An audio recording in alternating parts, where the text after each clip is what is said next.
On ne peut pas encore faire du sport en restant devant sa télévision. La science ne peut pas tout. Mais ce sont pourtant bien les mêmes neurones qui s'activent quand on fait un mouvement ou quand on voit quelqu'un le faire.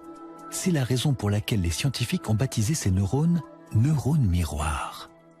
Les neurones miroirs, c'est une grande découverte qui a été réalisée maintenant il y a plus de 20 ans par une équipe italienne de Parme qui a été découverte chez des singes. Risolati et son équipe se sont aperçus que lorsqu'un singe allait saisir une cacahuète par des enregistrements extracellulaires unitaires, ils se sont aperçus qu'il y avait un neurone qui s'activait.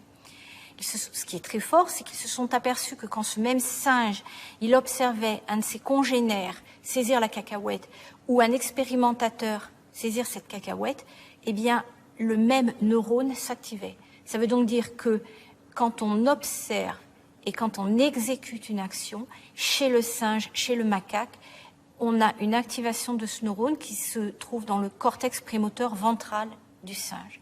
Savoir que quand j'observe un acte moteur et quand je le réalise, un acte moteur par exemple des extrémités, des actes de préhension, que les mêmes zones soient activées, mais c'est fantastique comme découverte.